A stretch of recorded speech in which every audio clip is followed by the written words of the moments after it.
Eu fiz um elenco aqui de várias coisas que eu gostaria de falar e fiz pela ordem, porque tem gente dizendo que eu estou mudando a casaca. E, na verdade, o pessoal que está dizendo que eu estou mudando a casaca parece que nunca viu qual foi a casaca que eu vesti o tempo inteiro, ou não entendeu qual era a casaca que eu estava vestindo, porque dizer que eu estou mudando a casaca não entendeu nada do que eu estou fazendo até agora. Então, eu senti uma necessidade de me com um posicionamento mais bem delineado para que as pessoas não me confundam, porque nesse país onde a gente vive, existe um problema muito sério, que é o de considerar os moderados pessoas em cima do muro. E as pessoas que são articuladoras de diálogo, que têm que aprender a ouvir um lado e ouvir o outro, elas são chamadas de gente indefinida, gente em cima do muro, gente que não... covarde. Muitas das vezes eu já ouvi esse termo, covardia de postura. Não concordo com isso não, mas enfim, né, cada um tem seu cada um. Então eu queria começar, quero pedir licença a vocês hoje para ser meio pastora, sabe? Então esse meu live de hoje ele vai ter uma conotação assim muito mais de pregação do que outra coisa, porque eu vou falar muito de Bíblia hoje. Eu preciso falar de Bíblia porque a Bíblia é a regra da minha vida. Então eu me guio por ela e como eu me guio por ela, não tem como eu ser diferente. Então eu queria ler para vocês aqui um texto de Números, capítulo 35, as 6 cidades de refúgio, a partir do versículo 9 de Números 35. Disse mais o Senhor a Moisés: fala aos filhos de Israel e dize-lhes: quando passardes o Jordão para a terra de Canaã, escolherei para vós cidades que vos sirvam de cidades de refúgio, para que se refugie ali o homicida ou que tiver matado alguém involuntariamente. E estas cidades vos serão por refúgio do vingador, para que não morra o homicida antes de ser apresentado perante a congregação para julgamento. Serão 6 as cidades que haveis de dar por cidades de refúgio para vós. Darei 3 cidades aquém do Jordão e 3 na terra de Canaã. Cidades de refúgio serão. Estas 6 cidades serão por refúgio aos filhos de Israel, ao estrangeiro, ao peregrino no meio deles, para que se refugiem ali todo aquele que tiver matado alguém involuntariamente. Mas se alguém ferir a outrem com instrumento de ferro, de modo que venha a morrer, homicida ele é, e o homicida será morto. Ou, se o ferir com uma pedra na mão que pode causar a morte, e ele morrer, homicida é, e o homicida será morto. Ou, se o ferir com instrumento de pau na mão que possa causar a morte, e ele morrer, homicida é, e será morto o homicida. O vingador do sangue matará o homicida, ao encontrá-lo o matará. Ou se alguém empurrar a outrem por ódio, ou de emboscada lançar contra ele alguma coisa de modo que venha a morrer, ou por inimizade o ferir com a mão, de modo que venha a morrer, será morto aquele que o feriu. Homicida é. O vingador do sangue, ao encontrá-lo, o matará. Mas se o empurrar acidentalmente, sem inimizade, ou contra ele lançar algum instrumento sem ser de emboscada, ou sobre ele atirar alguma pedra, não o vendo, e o ferir de modo que venha a morrer sem que fosse seu inimigo, nem procurasse o seu mal, então a congregação julgará aquele que o feriu e o vingador do sangue segundo essas leis. E a congregação livrará o homicida da mão do vingador do sangue, fazendo-o voltar à sua cidade de refúgio, a que se acolhera. Ali ficará ele morando até a morte do sumo sacerdote, que foi ungido com o óleo sagrado. Mas se de algum modo o homicida sair dos limites da sua cidade de refúgio, aonde se acolhera, o vingador do sangue o achar fora dos limites da sua cidade de refúgio e o matar, não será culpado de sangue, pois o homicida deverá ficar na sua cidade de refúgio até a morte do sumo sacerdote. Mas depois da morte do sumo sacerdote, o homicida voltará para a terra da sua possessão. Essas coisas vos serão por estatutos de direito pelas vossas gerações em todos os lugares da vossa habitação. Eu fico impressionada como é que a Bíblia, tratando de temas tão antigos e parece que tão setorizados na cultura de Israel, ela simplesmente consegue ser tão atual. A situação que os homossexuais vivem atualmente, o segmento LGBT de uma forma geral, é praticamente de um criminoso do Antigo Testamento. Eles são apedrejados ultrajados, eles são violentados nas suas identidades, eles são agredidos por causa das suas preferências sexuais, ou por causa do seu comportamento. Eles são negligenciados enquanto seres humanos por serem simplesmente quem eles são. Nós temos a tendência, principalmente cristãos evangélicos, de tratarmos os homicidas com muito mais misericórdia do que a gente trata os homossexuais. E eles não cometeram crime nenhum. Essa minha live de hoje, falando sobre a cidade de refúgio, tem a ver com essa situação. Vocês sabem, eu já tenho falado aqui nos meus lives, que eu pesquiso a questão da segregação de gênero, motivada por intolerância religiosa, é de gênero e é étnico-racial também. Por isso que eu tenho todo um movimento de militância negra e toda essa coisa também com o qual eu me afino um pouco, mas a de gênero é que consome mais da minha energia, né, e da minha dedicação. Vocês sabem que eu não comecei a pesquisar essas coisas hoje. Eu comecei a pesquisar isso muito tempo atrás. Então, tudo que eu venho falando, igrejas onde me convidam, nos seminários por onde eu passei, por onde eu dei aula, só aqui no Rio de Janeiro eu dei aula para mais de 10 seminários teológicos. E todos eles eu sempre me baseei no resultado dessa pesquisa para eu poder falar sobre temas de gênero e temas de racismo. A minha caminhada com as igrejas inclusivas, ela não é uma coisa que começou agora. Em 2006, eu fui convidada pela Igreja Cristã Metropolitana, Niterói, aqui no Rio de Janeiro, e fui pregar lá umas 2 ou 3 ocasiões. Fiz muitas amizades entre aquelas pessoas e me convidaram para falar sobre os marginalizados. Eu fui lá falar sobre os marginalizados. Eu não tenho problema nenhum se me convidam para falar sobre a Bíblia em igreja alguma. Qualquer lugar que me peçam para ir falar sobre Bíblia, eu vou falar. Porque a Bíblia ela é para todos, ela não é só para os cristãos. A Bíblia é um livro universal, um dos livros mais resistentes da história da humanidade, né? Que sobreviveu a queimadas, a um monte de coisas. E não sinto que os cristãos tenham qualquer direito de exclusividade sobre a Bíblia. Eu não acho que tenham e a gente não deveria se comportar dessa forma. Mas o que eu percebi nessas igrejas inclusivas, naquela ocasião, e vocês já devem ter me visto falar sobre isso em vários lugares, porque eu já não me pronunciei sobre isso uma única vez, mas várias vezes, é que eu achava ali, naquelas congregações, ainda acho, talvez, uma fragilidade com relação ao fortalecimento da fé cristã dessas pessoas. Porque, de alguma forma, aquela teologia inclusiva, que pega os textos bíblicos e vai adequando esses textos bíblicos para a realidade homoafetiva, ela acaba ensinando que você não pode considerar que as coisas que estão na Bíblia são corretas. Ela vai entrar num debate entre a infalibilidade das Escrituras e a inerrância das Escrituras, que eu, como exegeta, e como todos os meus colegas que são exegetas, nós sabemos.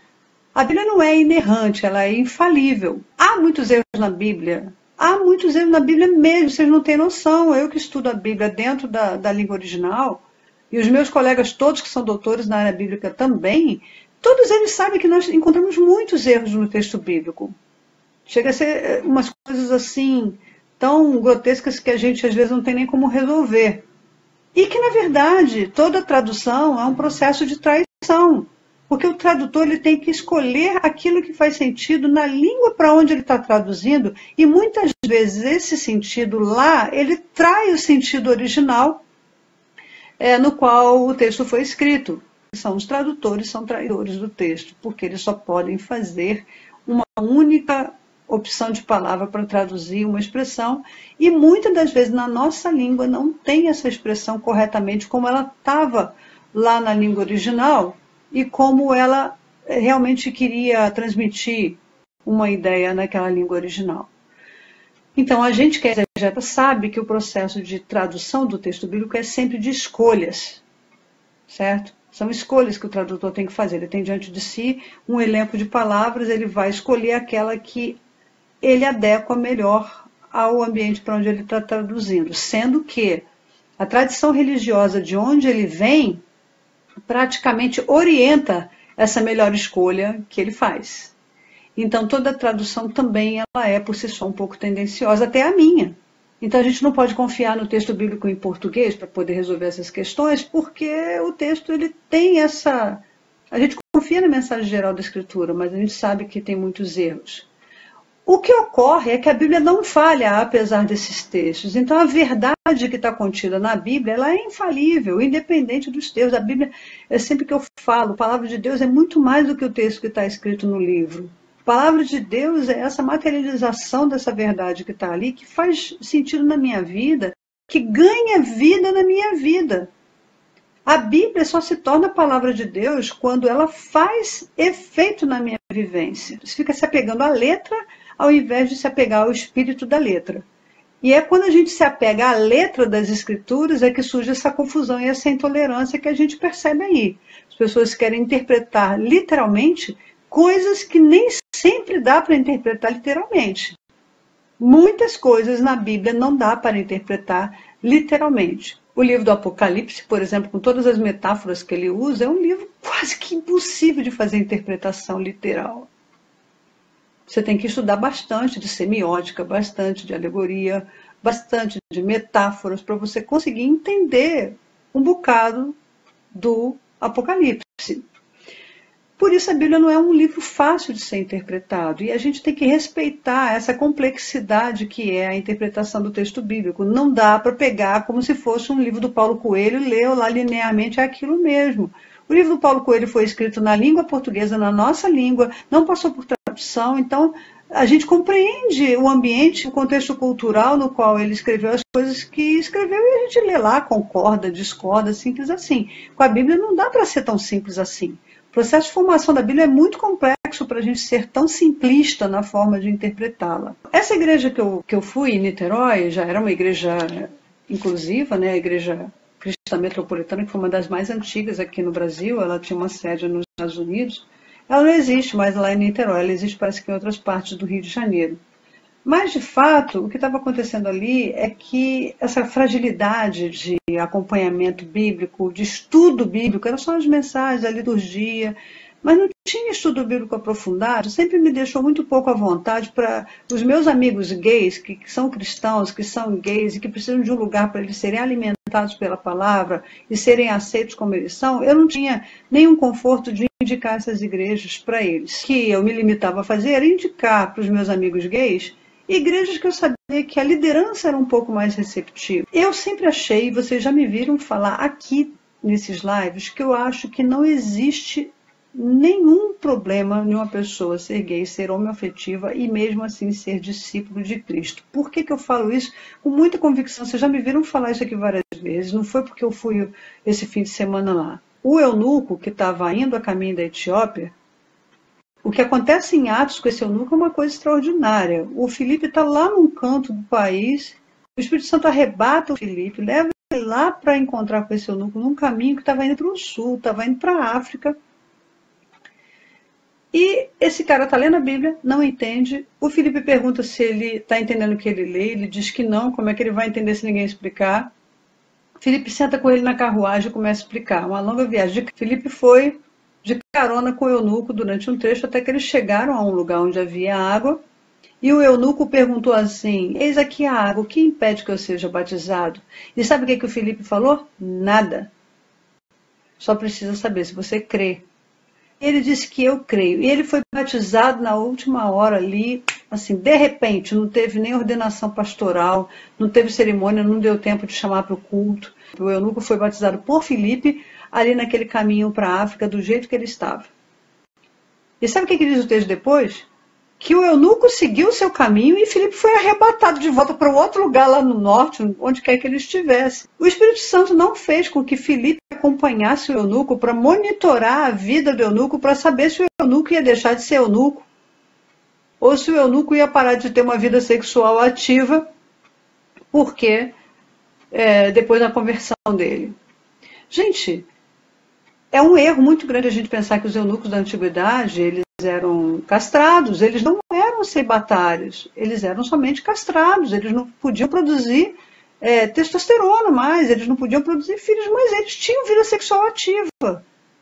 Eu acho que quem faz essa figura de que o eunuco é um celibatário, que está lá, uma estátua sexual, isso não existe, gente, não existe. Eles tinham vida sexual ativa e vocês sabem exatamente como deveria ser essa vida sexual ativa, porque só tinha um jeito, né? de praticar sexo com um homem que tinha sido castrado. Sempre acreditei nisso, então, que os gays eles podem ser discípulos de Cristo, mesmo sendo homoafetivos. E teve sempre gente que me perguntou, poxa, Leila, você faz tanto estudo de gênero, por que você não participa de parada gay? Eu sempre falei, gente, eu não tenho como participar de parada gay, porque há algumas coisas ali que eu acho que um cristão não deve se associar com elas. E não é por causa das pessoas em si que estão na parada gay, nem por elas serem o que elas são. É por causa de algumas expressões desse orgulho gay que ofendem a minha fé. Então, por exemplo, quando eu vejo o pessoal pegando a cruz de Cristo e fazendo zombaria com aquilo, isso me ofende. E se eu estou dentro de uma parada como essa, eu estou dando endorse para esse tipo de coisa, eu estou endossando. Eu não gosto desse tipo de associação, sabe? Eu não sou difusa com relação à minha fé, com o amor que eu tenho a Jesus. Eu também fico desconfortável quando eu via, por exemplo, embora o propósito da parada gay seja muito justo, quem já viu aquele filme que eu já recomendei aqui várias vezes, chamado Orações para Bob, vocês vão ver que na parada gay não tem só gay, tem muitos heterossexuais, tem mães de homossexuais participando ali. E eu não teria nenhum problema de participar, mesmo sendo heterossexual, eu não teria nenhum problema de participar, se fosse uma coisa mais humanizante, mas não é. A forma como esse orgulho gay se manifesta na parada, muitas das vezes eu fico mexida, porque para se orgulhar, ele é tão ressentido com a religião, e nesse sentido os gays são ressentidos com a religião, eles têm razão, porque a igreja maltrata demais cada um deles por causa deles serem quem eles são. Então, esses gays ressentidos, eles fazem algumas manifestações que são ofensivas e que não há necessidade, mas a gente ensinou eles a serem dessa forma. Os cristãos ensinaram eles a serem dessa forma, com toda a exclusão que a gente praticou, a gente acabou provocando nisso. E eu só fico me associando a ambientes onde eu vejo que eu posso refletir o caráter de Cristo tranquilamente. Então, por isso que eu não participo de parada gay. 99% de todos os cristãos gays que eu conheço também não participam, tá certo? A segunda questão que me incomodava na questão das igrejas inclusivas é a questão da teologia inclusiva em si, porque ela modifica o teor do texto bíblico para adequar para a sua realidade. Então, eu até escrevi aqui, eu vou ler do jeito que escrevi, olha. A forma como a teologia inclusiva olha para textos bíblicos como o de Ruth e Noemi, Jonatas e Davi, Marta e Maria e Jesus e o apóstolo João. Ela identifica nesses relacionamentos bíblicos similaridades com os relacionamentos gays. E já ouvi líderes de igrejas inclusivas dizerem que eram relações gays, as relações deles. Aí que eu tenho que fazer a reticência. Por quê? Porque eu também aceito que os homoafetivos até identifiquem pontos de contato, ou seja, na relação de Davi com Jonatas, eles identifiquem similaridades com a relação homoafetiva que eles têm com os seus parceiros, que as lésbicas vejam na devoção de Ruth a Noemi muito mais do que simplesmente uma relação de uma nora e de uma sogra, porque realmente aquilo ali é muito mais do que uma relação de uma nora com a sogra. Aquilo ali não é normal. Vocês sabem como é que sogra e nora se relacionam desde a história da humanidade. Isso não é uma coisa de Brasil, isso é genérico. É da história humana essa coisa de nora e sogra serem mais ou menos inimigas. Então, o que o texto bíblico mostra, e eu que estudo muito Ruth, eu vejo é uma coisa que não está dentro de um nível de normalidade, assim como não estava dentro de um nível de normalidade a amizade de Davi com Jonatas. Então, eu compreendo que gays e lésbicas olhem para essas relações e percebam similaridade com aquilo que eles sentem com seus parceiros. Então, assim, eu não tenho subsídio exegético nenhum. E a área que eu me especializei foi longa, eu tive 2 mestrados nessa área, para poder dizer que esses relacionamentos de Jesus com o apóstolo João, Marta com Maria, Ruth com Noemi e Jonatas com Davi, fossem relacionamentos homoafetivos. Se eu afirmar um troço desse, eu estou enfiando no texto bíblico uma coisa que o texto não diz. Então, eu também não concordo com a distorção exegética, né, e hermenêutica principalmente, que é feita pela teologia inclusiva. Como exegeta, e toda exegeta que se preza, deve ter vários aqui me ouvindo, meus colegas me dão muito suporte nisso aqui, tem pessoas muito queridas que me ouvem nesses lives aqui, e vão concordar comigo, a gente como exegeta, a gente tem muito pudor, né, e muito temor de falar qualquer coisa sobre o texto que o texto não está afirmando.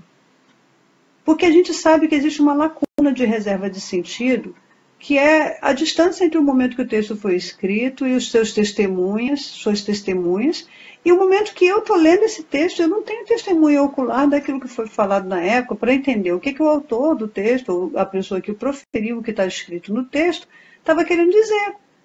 Então eu sempre tenho que me aproximar do texto com respeito de saber que há muitas coisas da interpretação entre o que está escrito e o que eu estou entendendo que eu não tenho como cobrir, porque existe uma distância de séculos entre eles que escreveram o texto e eu, e essa distância não é só de séculos, ela é geográfica, ela é cultural e ela é ideológica.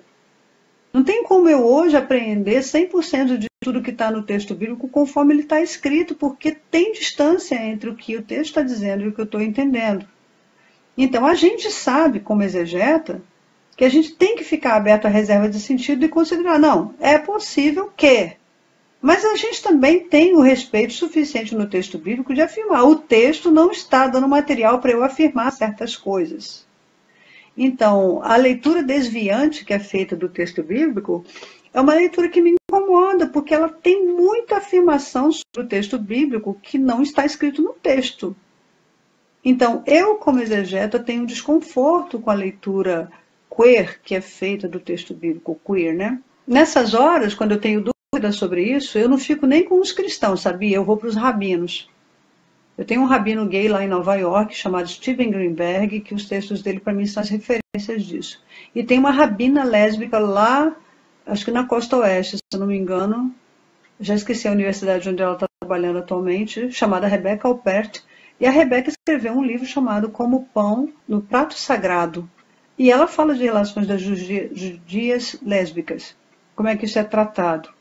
E ela foi heterossexual, quer dizer, tinha uma relação heterossexual a vida inteira, de não sei quantos anos, já estava com mais de 25 anos de casada quando ela se tornou companheira de uma mulher, se casou com uma mulher, e ela exerce o rabinato dessa forma, assim como o Steven Greenberg também teve uma relação heteronormativa durante muitos anos, e ele ficava muito incomodado com a forma como o judaísmo ortodoxo excluía o jovem judeu que era gay da comunidade, ele preferia ver fora do que ver dentro. Então ele, como rabino, começou a adotar uma outra política, criou uma organização inteira para poder incluir esses homossexuais dentro do judaísmo, porque é muito mais importante que ele esteja integrado na comunidade, sendo gay ou não, do que excluí-lo. Lamentavelmente, os cristãos pegaram o modelo da exclusão e passaram a adotar de uma maneira mais dominante. Então, eu tenho contato com exegetas judeus que estudam a Bíblia na língua original e em termos de hebraico, eles sabem muito mais sobre o texto do que eu, claro que sabem. Estudam em língua nativa. O que acontece? Eu recorro a eles quando eu tenho dúvidas, né? E eles são muito respeitosos com o texto bíblico. Um rabino, por mais que ele use diversas formas de fazer a interpretação bíblica, ele não ousa colocar no texto algo que o texto não está dizendo. Ele considera muitas possibilidades interpretativas, mas ele não afirma sobre o texto bíblico algo que o texto bíblico não diz. E eu acho que esse é um procedimento que a gente precisa respeitar e acatar, porque esses caras, a gente herdou a Bíblia, o Antigo Testamento principalmente, deles. Aí contei aqui nesses lives que o que me levou a fazer esses lives no Facebook foi uma briga que eu tive com os batistas da Convenção Batista Brasileira em relação a um corte que eles fizeram numa fala minha no evento para o qual eles me convidaram para falar sobre violência de gênero. E na hora que eu fui falar, eles cortaram a transmissão da minha fala. Foi por causa disso que comecei a fazer esses lives e resolvi trazer para público uma coisa que eu dava aula já no privativo há mais de 14 anos. Então, aqui nesses lives, voltam alunos meus das turmas de teologia e gênero que eu dei, que continuam assistindo e continuam fazendo pesquisa nas suas áreas de especialização. Eu tenho vários pastores aqui que me assistem, que já foram cursar psicologia, já foram cursar serviço social, e estão fazendo TCC e me procuram de volta para reorientar os TCCs deles nessas áreas. Então, é um trabalho que eu construí ao longo de uma vida que é muito respeitado, ele foi feito com muita solidez. A pastora Tina, que é uma das pastoras lá do colegiado da Cidade de Refúgio, entrou em contato comigo em março, falando assim: professora, a gente tem ouvido seus lives e nós queremos saber se a senhora aceitaria ser convidada para falar na nossa igreja. Quando eu pensei em mais uma igreja inclusiva, eu fiquei naquela, poxa, será que vai dar no mesmo? Eu fiquei assim meio reticente e tal. Eu falei com a pastora Tina assim, pastora Tina, olha, eu não sou gay, eu sou heterossexual, eu sou uma professora, eu não faço militância gay, eu não caminho em caminhada gay. A minha militância com relação aos direitos humanos na área dos homossexuais, ela não é uma militância de gênero inclusiva do jeito que se faz aí. Eu não correspondo a essa pauta de demandas da militância gay e nem mesmo da militância feminista. Muita coisa da militância feminista eu não estou sintonizada com o que se fala. E toda vez que alguém me convida para falar sobre esses temas, como eu falei em Betânia também, quando eu fui para o Fórum da Juventude para falar sobre a mulher, eu falei assim, gente, olha só, minha postura é essa, é essa, é essa. É isso mesmo que vocês querem ouvir? Porque eu não gosto de gerar expectativas equivocadas nas pessoas. Elas estão esperando que eu vou lá falar uma coisa e eu vou falar outra coisa. Porque o que eu não gosto é de gerar expectativas erradas nas pessoas. Então, quando a pastora Tina fez contato comigo e falou que eles estavam pensando em me convidar para a Cidade de Refúgio, eu falei tudo isso para ela. Só que da Cidade de Refúgio eu não conhecia nada. Não sabia nada, nunca tinha ouvido. Eu já tinha ouvido falar da igreja, mas assim, sabe quando você não associa uma coisa com a outra? Que era de lá que estava sendo convidada. Aí, não acho que no segundo ou no terceiro contato por WhatsApp que a Tina fez comigo, ela falou assim, a nossa pastora, a pastora Lana Holder. Aí eu, é aquela igreja. Porque eu conhecia a história da Lana Holder desde a época de Assembleia de Deus. E eu lembro de um vídeo que tá até aí pelas redes dela falando do testemunho dela como ex-homossexual. E como cientista, eu sei que não existe ex-homossexual, não existe ex-lésbica. Então eu achei aquele depoimento que ela dava, e assim, sem nenhum desmerecimento a toda a teologia dela e etc., eu achei que aquilo ali era um pouco fora da realidade naquela época. Por quê? Primeiro porque na Assembleia de Deus a exigência é que você seja curado, a exigência é que você deixe. Então eu sei que havia uma pressão religiosa das lideranças para que ela fizesse aquele discurso. Por outro lado, eu fiquei imaginando o sofrimento que ela devia passar por ter que dizer nas igrejas que ela era uma ex-lésbica. Eu conheço a história das pessoas, eu conheço os depoimentos de todos os meus amigos que são gays, que são lésbicas, eu sei o sofrimento que essa gente passa, né? Então eu tinha um problema de achar autenticidade naqueles testemunhos que ela dava. Até que alguém, uns 3 ou 4 anos atrás, me mostrou um videozinho da Lana e da Rosânia no Facebook. No Facebook não, no YouTube, eu não sei o que foi, falando da Cidade de Refúgio, mas eu não associei quando a Tina me falou da Cidade de Refúgio, que era a igreja de Lana e Rosânia. E aí a pessoa me mostrou o videozinho, eu vi, não, nunca tinha ouvido falar não. E nunca fui olhar nenhum vídeo da comunidade, não mesmo. Eu não sabia absolutamente nada sobre Lana e sobre Rosânia, a não ser o que as pessoas diziam. E vocês sabem muito bem que eu não vou me fiando no que as pessoas diziam. Algumas vezes chegaram ex-alunos meus, colegas, conhecidos. Lília, o que você acha da igreja da Lana Holder e da Rosânia? E vocês vão lembrar que eu falei, eu não acho nada, eu nunca fui lá. Não conheço a história dessas irmãs, eu não sei qual é a história delas. Eu só sei o seguinte, que para chegar publicamente a assumir um relacionamento lésbico, tem que ter muita coragem. E uma pessoa não faz isso se ela não tiver convicção do que ela está fazendo. Ainda tem uma outra situação. Para outras pessoas que me perguntaram, eu falei assim, gente, você consegue simular heterossexualidade. Homossexualidade você não simula. Não tem como eu, que sou uma pessoa heterossexual, fingir que estou sendo gay. Isso não existe. Tanto que as pessoas cismam que eu sou gay só porque eu faço esses lives aqui, e aí de vez em quando eu tenho que ficar convencendo a pessoa que eu não sou gay. Eu falo, eu não sou. Mas como que você não é? Você fala assim, não sou. Mas como que você não é? Eu falo, gente, se eu fosse, eu saberia. Eu não tenho nenhuma atração por uma mulher, eu não tenho nenhuma atração homoafetiva. Eu tenho muitas amigas mulheres e nunca senti nada. A atração sexual que eu sinto é por homem mesmo, sabe? Então, assim, eu não tenho nenhum problema com relação a isso.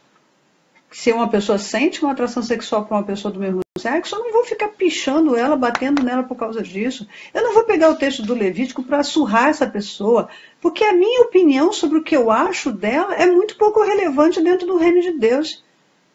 Entende? O que importa é como Deus vê essa pessoa. O que eu acho é pouquíssimo relevante. Acho que não tem nem relevância nenhuma.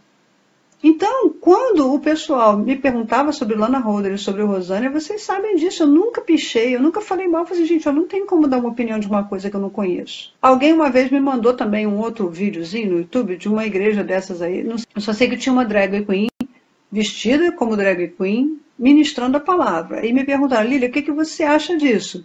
Aí eu falei assim, honestamente, eu sei que todos os gays cristãos que eu conheço do meu círculo de relacionamentos se sentiriam ofendidos com isso.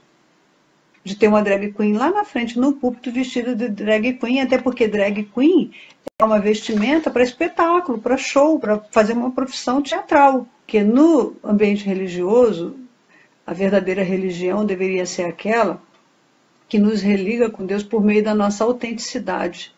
A gente não precisa de máscaras para chegar diante de Deus, porque quando a gente precisa de máscara para chegar diante de Deus, a gente está tendo que se camuflar com algo na nossa cara.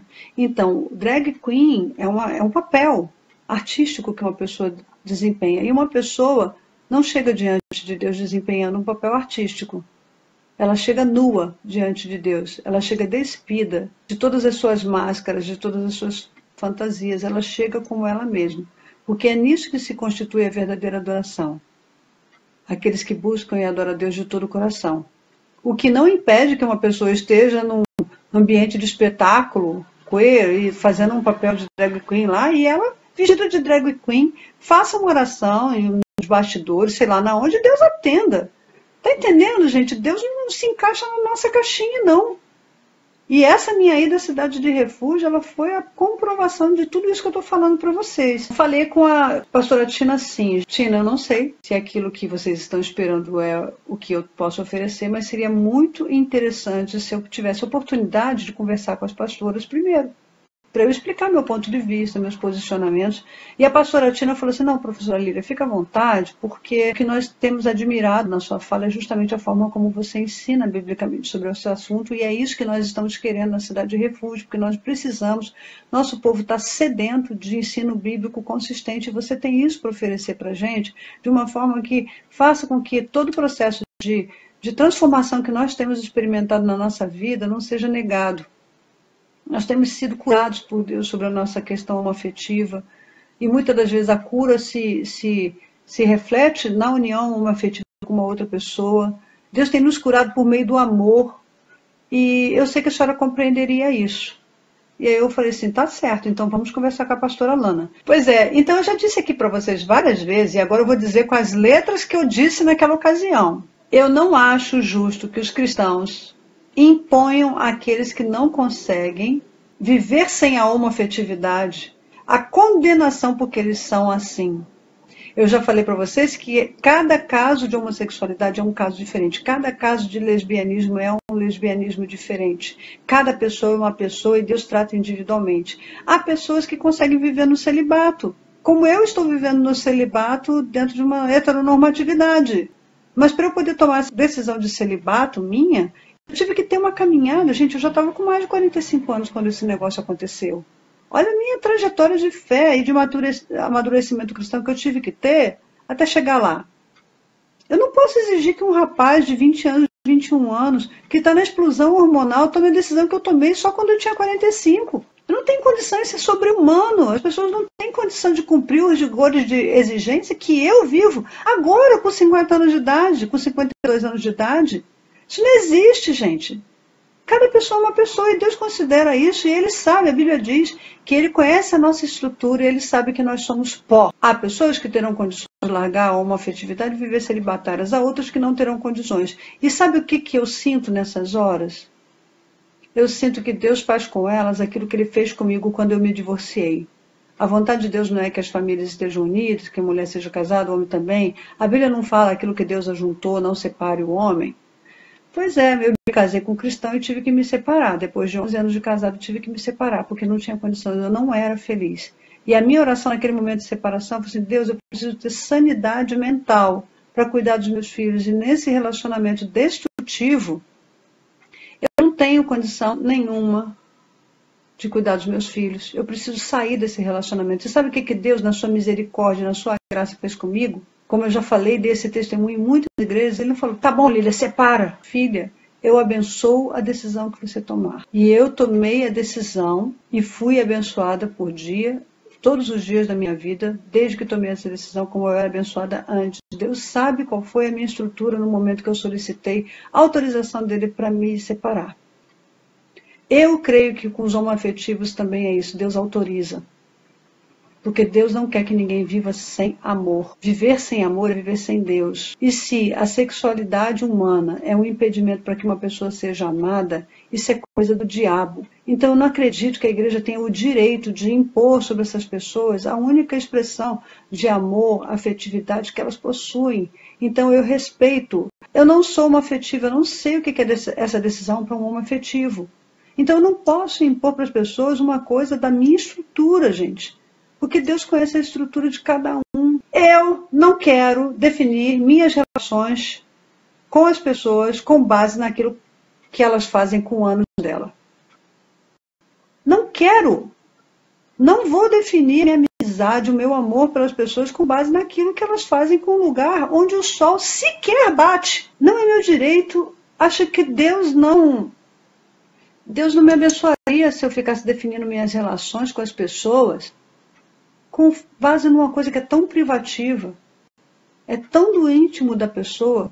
Sabe, gente, Deus não está preocupado com isso, não, como a gente, cristão, evangélico, está. Eu sei pela minha experiência de divórcio que Deus estava muito mais interessado na minha felicidade do que em que eu cumprisse papéis normativos esperados pelas igrejas e pelas denominações evangélicas. Eu sei pela forma como eu fui abençoada depois do meu divórcio, com serenidade, com paz, com saúde mental.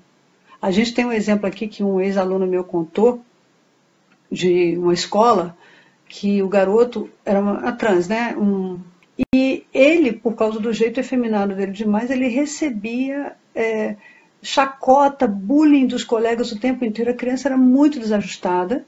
Então, a simples permissão de que fosse usado o nome social da criança, que era um nome feminino, na escola, exponenciou o desempenho dessa criança na escola.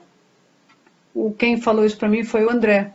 O André foi um aluno meu da teologia que fez a disciplina de gênero comigo lá. Ele falou assim, professora, é impressionante. Eu sou professor nessa escola onde aconteceu esse fato. E a criança começou a ter um desempenho escolar muito melhor do que tinha, porque o simples fato de terem que chamá-la pelo nome social dela, que era um nome de menina, evitou que ela fosse feito bullying com ela. Porque a pessoa ficava fazendo gracinha com o nome masculino que ela tinha quando ela era uma menina. Gente, olha só o nível de desumanidade que a gente impõe aos outros quando a gente está nessa situação. Conheço alguns gays e lésbicas que vivem heterossexualmente. Essa é uma outra situação, que preferiram abdicar da homoafetividade para viver heterossexualmente. E eu conheço, gente, amigos meus íntimos, conheço a luta dessa gente. Eu tenho uma pessoa conhecida desse segmento que ela falou assim para mim, Lília, como eu gostaria de ter carta de alforria. Conheço várias famílias de pastores e pastoras nessa condição.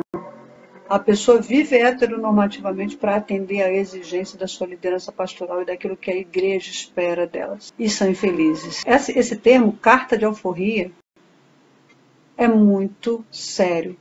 Ou seja, a pessoa vive heterossexualmente para atender a sua posição na igreja, aquilo que o cargo dela exige, mas ela se sente escrava. Foi nesse sentido que a Cidade de Refúgio me impactou de uma maneira muito emocionante. Eu ainda estou muito emocionada. Eu estava falando com o pastor agora à tarde sobre isso. Só de falar, de lembrar, eu chorava. Falando aqui da questão dos bissexuais. Os bissexuais conseguem ter um outro tipo de gerenciamento sobre essa coisa da homoafetividade.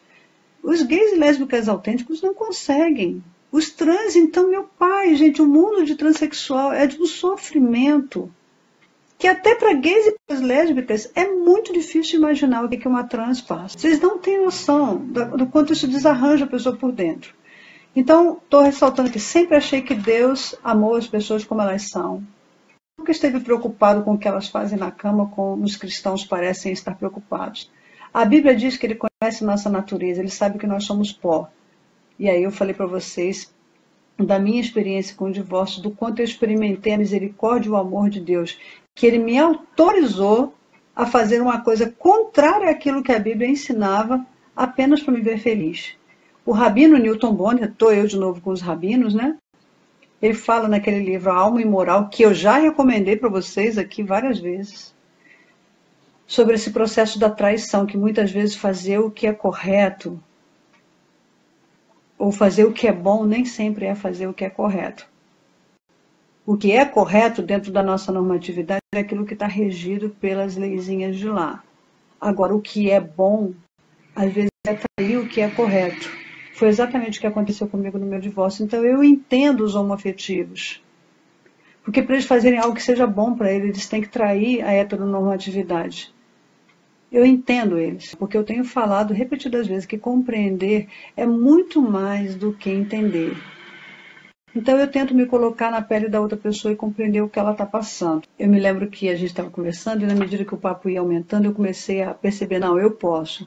Ela falou, professora, a gente precisa que a senhora vá na nossa igreja ensinar a Bíblia. Porque a gente não quer ser um gueto gay. A gente quer ser uma igreja inclusiva realmente para todos, até para os heterossexuais que quiserem congregar conosco. A gente não quer ser conhecido porque a gente é gay, porque a gente é homoafetivo. Nós queremos ser uma igreja relevante para essa geração. A gente não quer ser diferenciado como um gueto. E aquilo foi me animando, sabe? Porque era exatamente esse tipo de expressão que eu esperava ver nas outras igrejas, inclusive, eu não via. E quando eu vi, quando chegou o restante do povo que estava lá guardando os instrumentos, que eles chegaram, que a gente tomou um pedação do restaurante, que eu vi aquela gente bonita. Eu vi o Espírito Santo no coração de cada pessoa que estava ali. O sorriso dessa gente era de gente que tinha Jesus dentro. E eu falei assim, cara, isso realmente, eu tenho falado disso o tempo inteiro. Isso existe mesmo, está aqui na minha frente. E aí, sabe o que o Espírito Santo me falou naquele momento? Falou assim, não considere impuro aquilo que eu tornei puro. Ele imediatamente me retomou aquela narrativa de Pedro, quando Pedro está numa casa em Jope. Aí chegam na casa, batem, e ele está lá no terraço, né, morgado de sono, de repente ele tem um sonho, uma visão, e aí ele vê aqueles animais todos impuros que os judeus não comem, descendo no lençol até ele, e ele com fome, possivelmente. Gente, ele estava numa casa de um curtidor, de couro. Simão, o curtidor, era a casa que ele estava, e o curtidor de couro é um sujeito que trabalha com bicho morto. Então ele já estava na casa de uma pessoa que lidava com cadáver de bicho. E quem já passou na frente de um curtume sabe que o cheiro é intragável. Imagina isso em épocas artesanais. Devia ser um troço horrível. Então eu imagino que o Pedro estava lá naquele terraço daquela casa do Simão Curtidor, sentindo aquele cheiro podre de couro, bicho morto, e devia estar sendo muito intragável para ele sentir aquela coisa. Ele devia estar pensando, eu estou imaginando, tá? Caraca, trabalhar com esse negócio aqui, mexendo nesses bichos mortos, isso é uma profissão muito nojenta. Ainda bem que eu sou pescador, ainda bem que o peixe é limpinho, porque ficar metendo a minha mão nessa podridão, dessas linguiças aí, esses negócios que esse pessoal faz, deve ser uma coisa horrível. E naquele momento que Pedro devia estar com esses pensamentos discriminadores na cabeça dele, o Espírito Santo dá para ele uma visão. Eu não estou lendo aqui, então não posso mencionar literalmente, mas simplesmente todos os animais impuros que o Pedro detestava, vêm no lençol e a voz fala, mata e come. E ele fala, não posso comer, e vem de novo, e vem de novo. Então, insistindo para que ele matasse e comesse, e ele chega e fala, que nem ele falou para Jesus, Jesus, de maneira nenhuma só vai me lavar os pés, Jesus, de maneira nenhuma eu vou te negar, Senhor, eu não posso comer esses animais, porque isso aqui é impuro. E aí o Espírito fala para ele, a voz fala para ele, né? Não tornes impuro aquilo que eu purifiquei. Pois bem, eu saí na primeira semana de maio daquele jantar com o pessoal da Cidade de Refúgio com isso na cabeça. Prepara o teu espírito que você vai ser surpreendido. E na medida que as semanas iam passando, eu ia preparando o estudo, falei com a pastora Alana, eu posso falar sobre consolidação e sobre intercessão. Eu não tinha noção do que Deus estava preparando de surpresa para mim. Eu só fui ter noção do que estava acontecendo quando eu já estava lá. E a minha primeira vivência com o pessoal foi a vivência de vê-los ali como comunidade, aquela igreja estava relativamente cheia, e ver a presença de Deus naquele lugar. E eu comecei a ficar muito mexida ali no púlpito mesmo, né? E, irmãos, o que eu estou aqui para falar para vocês hoje, uma coisa que vai chocar muita gente. Eu falo isso na autoridade do Espírito Santo de Deus. A Lília que está aqui falando para vocês é a mesma. Tanto que eu até agora não falei absolutamente nada diferente de tudo que vocês já me ouviram falar aqui. Mas isso que aconteceu comigo está sendo um divisor de águas dentro do meu ministério. Então hoje eu não tenho nenhum rabo preso com denominação, com igreja, não recebo salário de igreja, a igreja não paga o meu sustento, a igreja não tem nenhum compromisso de sustentar o meu salário, pagar meu aluguel. Nenhuma igreja, nenhuma denominação evangélica hoje paga conta nenhuma minha. A cidade de refúgio era um lugar para onde os acusados escapavam para poder viver em paz. O crescimento que acontece ali não é humano, é de Deus. É todo culto ter pessoas ali na frente se convertendo e se reconciliando. Todos os cultos. Todos os cultos, a frente da igreja está cheia com gente arrependida, chorando, se reconciliando com Deus, se convertendo. E mais gente, todos se reconciliando com Deus, gente que foi banida de nossas igrejas, ministérios que foram enterrados, que estão sendo restaurados na cidade de refúgio. Gente que está desenterrando talentos para continuar servindo a Deus. Gente, vocês não têm noção do que a nossa igreja está perdendo. Você sabe o que é ir para uma igreja onde as melhores vozes e os melhores dançarinos estão? É assistir um espetáculo do The Voice no culto, da melhor qualidade. Por quê? Porque normalmente os melhores cantores, os melhores artistas que nós temos nas igrejas, eles têm trejeitos gays e a gente não gosta, a gente discrimina, então eles são excluídos da nossa comunidade e eles vão para onde? Uma igreja que começou com 15 pessoas 6 anos atrás, com menos de 3 meses eles já não tinham mais espaço, porque estava lotado, não tinha mais como reunir no lugar. Eu tenho agora uma cidade de refúgio para onde eu posso mandar os meus amigos gays que precisam de uma boa base bíblica, de uma pregação consistente, eles têm ministério de intercessão, de gente botando o joelho no chão pela tua vida. Eu senti o impacto da oração desses irmãos antes mesmo de chegar lá. E quando eu cheguei lá, foram 3, 4, 5 que me abraçaram. A gente estava orando por você. Como é que está seu pai que estava doente? Olha, nós estávamos orando para que você chegasse bem aqui, que não tivesse nenhum problema. Eles estavam orando pela minha vida. Eu não vou deixar de ser batista, eu não vou deixar de frequentar a igreja batista, não vou deixar de ir para Betânia por causa disso, a não ser que Betânia não me queira, né? Enquanto Deus me orientar a permanecer onde eu estou, eu vou continuar, porque eu sei que eu tenho um papel para realizar aqui fazendo o que eu faço hoje. Não tem voz batista no Brasil fazendo o que eu faço hoje. E posso dizer que entre os metodistas e os presbiterianos, congregacionais e outros protestantes históricos, também não tem ninguém fazendo o que eu estou fazendo hoje. Na Assembleia de Deus, eu tenho recebido pastores da Assembleia de Deus como alunos meus dos meus cursos de gênero, tentando aprender a lidar com essa situação. Quando eu era funcionária da denominação, que eu era funcionária do Seminário do Sul, funcionária do CIEM, funcionária da Convenção Batista Brasileira, eu sempre tive muita delicadeza para lidar com esses assuntos, até mesmo dentro de sala de aula. E todo mundo que foi meu aluno sabe disso, do quanto eu respeitava a estrutura da denominação para receber o que eu tinha a dizer. Eu sempre tentei não ser ingrata e sempre respeitei também aqueles muitos pastores que tentam ser mais inclusivos, mas eles recebem salário das igrejas. Eu não vou deixar de ser da Igreja Batista, gente, porque eu sei que eu tenho um papel hoje para cumprir onde eu estou, fazendo o que eu estou fazendo. E como eu estava falando, não tem ninguém hoje fazendo isso no meio batista, não tem ninguém hoje fazendo isso no meio metodista, nem presbiteriano, nem congregacional, nem luterano, nem anglicano. Então não há uma voz hoje que esteja preocupada em disseminar uma ética da compreensão no discurso de inclusão. E eu sei que esse é meu papel. E eu vou fazer isso a partir de onde eu estou. Eu sei que as pessoas intolerantes abominam tudo que eu falo. Eu recebi algumas piadas hoje pelo WhatsApp, que foi bem interessante. Mas isso não começou agora não, gente. Eu vou contar para vocês a primeira grande discriminação que eu recebi foi quando eu me divorciei. Eu era líder do Ministério de Missões da igreja, eu cantava na adoração e era professora de EBD. Numa igreja que o pastor tinha passado por um processo de divórcio. E a igreja tinha sido muito misericordiosa com esse pastor. Manteve ele na igreja, mesmo que ele tinha pedido exoneração, mas a igreja preferiu mantê-lo do que perdê-lo. Nesta mesma igreja, 2 anos depois da separação dele, 1 ano depois da minha separação, quando o divórcio já tinha sido sentenciado no juízo, eu comecei a namorar um pastor presbiteriano, que era solteiro, e por causa de eu namorar esse pastor, eu fui tirada da liderança da escola bíblica, eu já tinha deixado a liderança liderança do Ministério de Missões, porque o processo da separação foi muito desgastante para mim. Eu não tinha condição de exercer a liderança naquele momento. Eu não pude exercer o meu ministério de ensino, a igreja me impediu. Na verdade, não foi a igreja, nem a direção da escola bíblica, foi o próprio pastor que tinha passado pelo processo de divórcio. Me impediu, dizendo que pegou mal que eu levei o meu namorado, que era um pastor presbiteriano, na igreja. Incrível isso, né?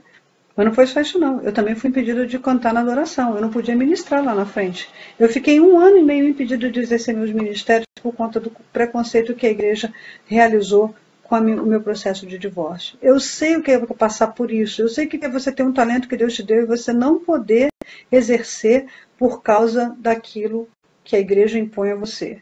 Então é por isso que eu me solidarizo com gays e com lésbicas que passam pela mesma situação. Eu sei que muita gente me chama de liberal. Se eu me sinto incluído na cidade de refúgio, como uma das refugiadas, que agora me sinto parte de vocês, é justamente porque vocês não são liberais.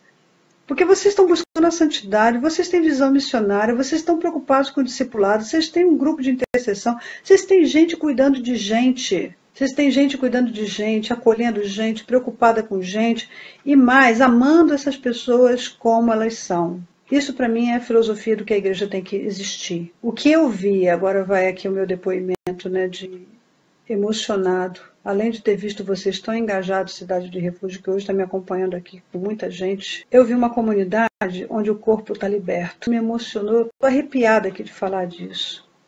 O corpo de vocês que sempre foi alvo de crítica, de opressão, de violência religiosa. Alguns foram vítimas de abuso físico. O corpo de vocês está livre de tudo isso. Esse corpo, do jeito que ele foi justificado. E ninguém tem nada com isso. Gente, vocês, aí quem não é da Cidade de Refúgio, me escuta agora uma coisa que eu vou dizer para vocês que é muito séria. Vocês não têm noção do que é assistir um culto onde as pessoas não têm o corpo reprimido. Ah, Lília, vai ser uma orgia. Muito pelo contrário, irmão. Vocês não têm noção de como o Espírito Santo dança no meio de gente assim. Que se sente liberta, que se sente resgatada, redimida pelo sangue de Jesus, justificada por ser quem ela é. Eu fui movida por Deus lá a falar uma coisa. Gente, Deus não deu para gays e lésbicas a sensibilidade artística, estética, vocal, musical, que Ele deu à toa. Os artistas, essa gente mais sensível, são as pessoas que entendem a dor do outro com mais sensibilidade. Deus dotou essa gente de talentos que nós estamos desprezando porque a gente não aguenta ver essa gente no altar ministrando. A gente não aguenta ver um menino vestido, um estilista de moda vestido e lá na frente cantando. Porque ele tem trejeito gay, a gente não aguenta isso, então a gente prefere ver ele fora da igreja do que com ele ministrando. Gente, eu estou falando para vocês, eu assisti um culto que parecia espetáculo de final do The Voice. Assisti vários cultos. O grupo de dança eu filmei a última noite. Gente, o Espírito Santo estava dando um trambolhão na gente, os anjos deviam estar ali apertados, era muito anjo naquele lugar. E eu falei, não era música de Cassiane, não, né? Tem anjo aqui, tem anjo aqui, tem... Não, tinha mesmo.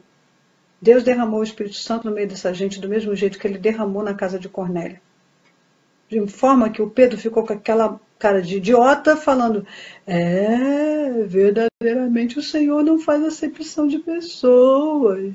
Quem faz sou eu, o idiota. Deus não faz acepção de pessoas, então a gente não pode fazer não. Eu sei que muita gente que é minha amiga, que não concorda com o que eu fiz de ir na Cidade de Refúgio, ou de eu estar lá sentado do lado de famílias homoafetivas e abraçar e beijar meus irmãos, chamando eles de meus irmãos em Cristo, eu sei que vocês não concordam com isso, mas eu vou dizer para vocês uma coisa.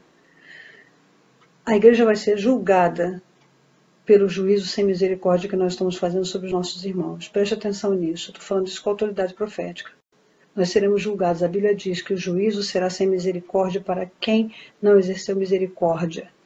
Porque eu sei que depois que eu terminar de falar aqui, muita igreja não vai querer me convidar mais.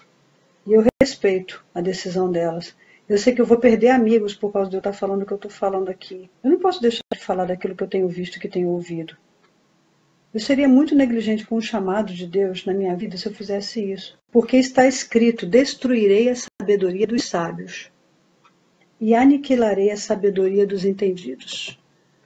Eu falei isso para a pastora Alana, estou saindo da Cidade de Refúgio com a certeza, a convicção de que Deus está levantando cidade de refúgio nessa terra para aniquilar a sabedoria dos sábios e destruir a sabedoria dos entendidos.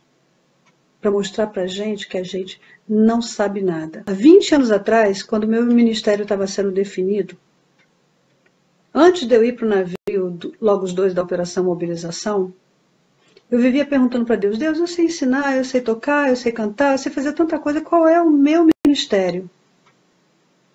Eu não sei qual é o meu ministério. E uma vez, em pleno devocional, o Senhor me levou para ler Ezequiel capítulo 3. Me disse o filho do homem, come o que achares e come este rolo e vai e fala à casa de Israel. Então abri a minha boca e ele me deu a comer o rolo. E disse-me, filho do homem, dá de comer ao teu ventre e enche as tuas entranhas desse rolo que eu te dou. Então eu o comi e era na minha boca doce como mel. Disse-me ainda, filho do homem, vai, entra na casa de Israel e dize-lhe as minhas palavras. Pois tu não és enviado a um povo de estranha fala nem de língua difícil, mas tu és enviado à casa de Israel. Nem há muitos povos de estranha fala e de língua difícil cujas palavras você não possa entender. Se eu aos tais te enviara, certamente eles te dariam ouvidos. Mas a casa de Israel não vai querer te ouvir, porque eles não querem me escutar. Porque toda a casa de Israel é de fronte obstinada e dura de coração. Teu rosto duro contra o rosto deles. A tua fronte dura contra a fronte deles.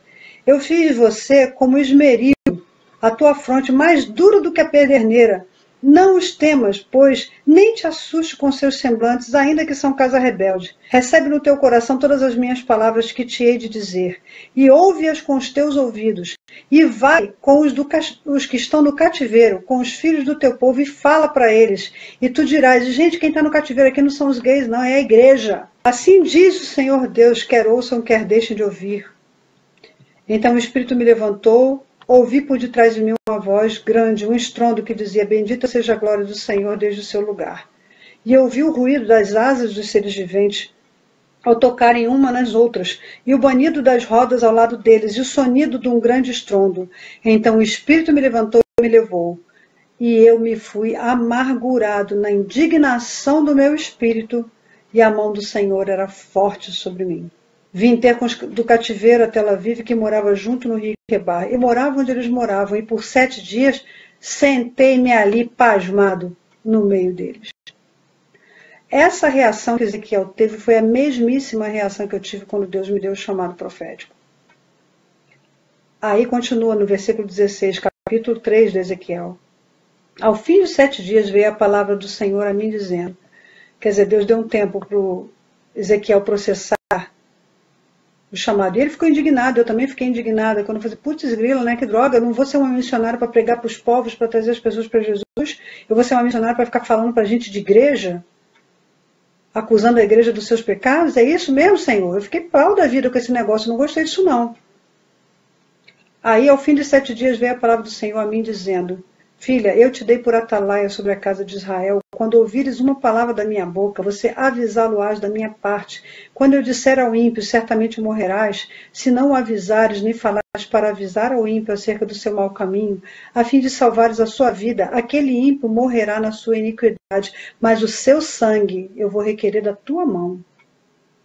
Contudo, se tu avisares o ímpio e ele não se converter da sua impiedade e do seu caminho, ele morrerá na sua iniquidade, mas tu livraste a tua alma. Semelhantemente, quando o justo se desviar da sua justiça e praticar a iniquidade, e eu puser diante dele um tropeço, ele morrerá, porque tu não o avisaste no seu pecado. Morrerá e não serão lembradas as suas ações de justiça que tiver praticado, mas o seu sangue da tua mão eu requererei. Mas se tu avisares ao justo para que o justo não peque e ele não pecar, certamente viverá, porque recebeu o aviso e tu livraste a tua alma. E a mão do Senhor estava sobre mim. E ali ele me disse, levanta-te, sai e vai ao vale, e ali falarei contigo. Mais aqui adiante no versículo 23. Então me levantei e saí ao vale. Eis que a glória do Senhor estava ali, como a glória que vi junto do rio Quebar. Caí com o rosto em terra e ele me disse, entra, encerra-te dentro da tua casa. E quanto a ti, filho do homem, eis que porão cordas sobre ti, te ligarão com elas, e tu não sairás por entre eles. Mas eu farei que a tua língua se pegue ao teu paladar e ficarás mudo e não lhe servirás de repreendedor, pois casa rebelde são eles. Mas quando eu falar contigo, você abrirá a tua boca e lhes dirás. Assim diz o Senhor Deus, quer ouça, quer deixe de ouvir. Pois eles são casa rebelde. Eu recebi esse chamado 25 anos atrás, então eu tenho muita certeza do que eu estou fazendo. E a orientação que eu tenho recebido de Deus, ele me levou a reler esse texto. Ele falou comigo hoje de tarde, lê esse texto de novo, filha. Eu estava lendo, é que eu estou proibida de responder a qualquer abusado religioso, qualquer espiritual conveniente que venha começar a querer criticar o que eu fiz e querer criticar os meus irmãos da Cidade de Refúgio, querer criticar a pastora Lana e a pastora Rosânia. Como eu disse aqui no edital de chamada do vídeo de hoje, tem 4 regrinhas para a gente seguir os nossos vídeos aqui. Primeiro, se você tem dúvidas, pode fazer perguntas, eu vou responder, como daqui a pouco eu vou responder todo mundo aqui que comentou, que eu não tenho condição de fazer isso enquanto eu estou transmitindo. Segundo, se você não concorda com o que eu estou falando, guarda a tua opinião para você, porque eu não estou pedindo a sua opinião. Eu não estou abrindo um fórum de debate, isso aqui é uma aula. Isso aqui é um canal, meu canal, que eu dou a minha aula gratuita e generosamente. Então, quem vem para cá, vem porque quer aprender. Porque se não quer aprender, você pode até ouvir se você for generoso o suficiente para guardar a sua opinião divergente para você. Seja pastor, seja o que for. Já bani pastores diversos aqui do meu Facebook. Não são muitos. A maioria das pessoas vem porque quer aprender. Então, entre 1.000 e 2.000 pessoas que assistem aqui os meus lives, eu bani uns 6. Ou seja, isso é um caminho de que o Espírito Santo está mostrando. Tem muito mais gente querendo aprender sobre isso do que criticar. E se a pessoa vem para é abominação, Deus na prova. Olha, gente, é bloqueio na certa. Eu não tenho dó nem piedade, eu não preciso de você para vir para o meu live falar aquilo que eu não estou interessado em ouvir, porque eu já sei o que você pensa. Então, irmão, guarda para si. Se você não sabe exercer juízo, justiça e misericórdia, compaixão, você não é bem-vindo no meu canal. Tá bom? E eu vou ser bastante dura daqui para frente, porque eu sei que vão me atar com cordas, vão me apedrejar, vão me tacar pedra, vão querer condenar, vai ter igreja que vai parar de me chamar, vai ter gente que vai me criticar, vai ter gente que vai falar mal pro pastor, daqui a pouco tem um monte de gente me criticando. Eu vou receber conselhinho de pastor dizendo, irmã, você deveria ter mais cuidado com as suas palavras. Eu falei assim, irmão, eu estou fazendo o que Deus está me mandando fazer. E a igreja não paga o meu salário. Deus abençoe vocês. Tenham uma ótima semana. Cidade de Refúgio. Na hora que começarem a me apedrejar, eu corro para vocês, tá bom? Beijo grande, boa noite, até mais.